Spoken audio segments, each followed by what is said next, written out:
All right, so we now go to Tobago on a lighter note now. In studio, we have Ms. Susan Sandiford, who is the Executive Officer of the Tobago Institute of Literacy. Good morning, ma'am. How are you? I'm fine. Good morning to you. And how is Tobago?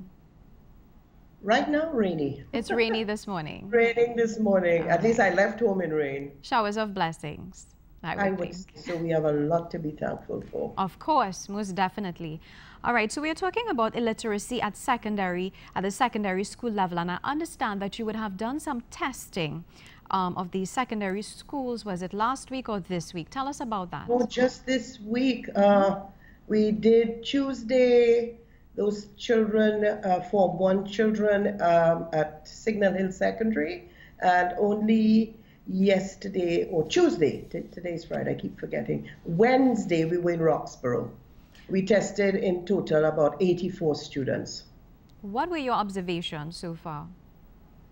Well, the children attacked the paper. Let's put it this way. They attacked it, which was a good sign for me. All right? And now we're in the throes of scoring. Then I do a report to the school supervisor, 3, with my findings. And actually, as I leave the studio here this morning, I go up to Signal Hill to start my first class with those special Form 1s that began in September. That, well, when school opened, they were placed in this situation to try to help them. Help us to understand illiteracy at secondary school and the level of illiteracy at the secondary school level actually in Tobago at this time. Let's go back a bit. The children coming into the secondary schools would have come out of the primary school system. So I would say the problem started in the primary school and maybe was left for too long. Maybe our teachers were not trained enough to handle special needs situations. I don't know. I don't want to have to come down too hard on the teachers. But the Chief Secretary, Mr. Charles, he saw it in his wisdom to put things in place to remedy the situation by starting very soon, facilitators going in to deal specifically with those students who are exhibiting signs of difficulty with their reading, okay? Because when the children come out of the primary school, they would have sat the SEA and their results would have shown what they would have done. This is what prompted him to start looking at putting in measures from very early in Form 1 to start to fix the problem in the secondary school. And herein lies where Tobago Institute of Literacy came into the picture. We were asked to help fix the problem. Now, I'm very happy that you mentioned the issue of students with special needs, because many times this goes unnoticed. So would you say, are the schools getting there in terms of they being properly equipped to identify or even assess students with special needs? Well, in fairness, I can't really answer that question truthfully because I'm not in the public system. I'm in a capacity as an NGO. But yes, I believe there is a student support services attached to the Division of Education, and I believe they would be the ones that would go in and assist those teachers or those children who have problems by pointing them in the different directions, or if not themselves, assist in getting it right for them.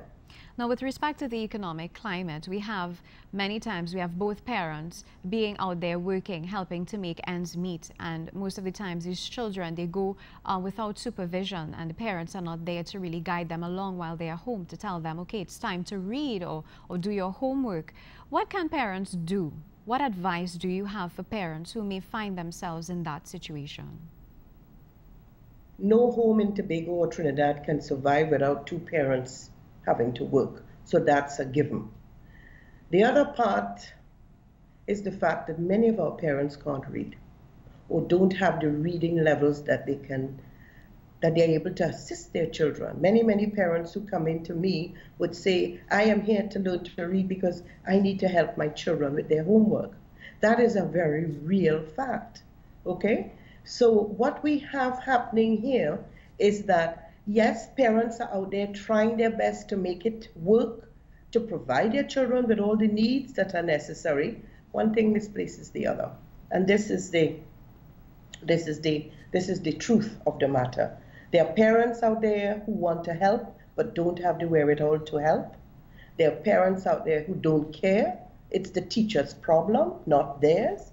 So you see what the situation is. The losers are the kids, unfortunately.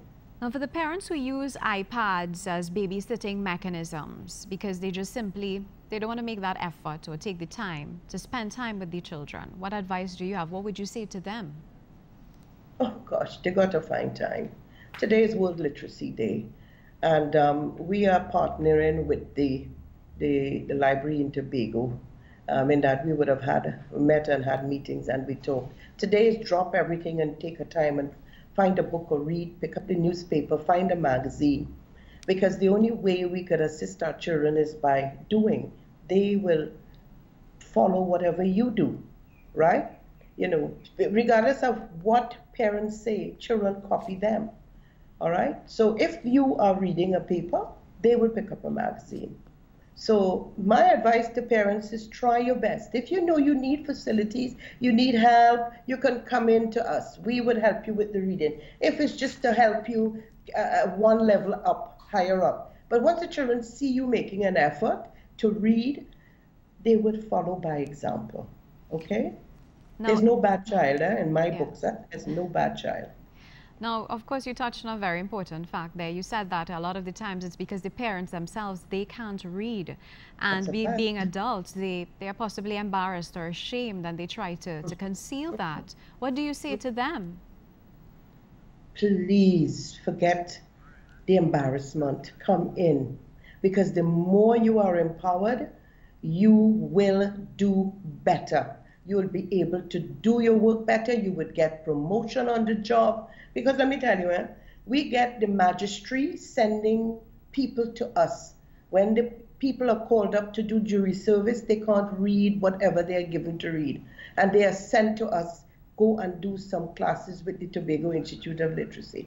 We are in most communities out there operating, right? And it's free. Everything is free.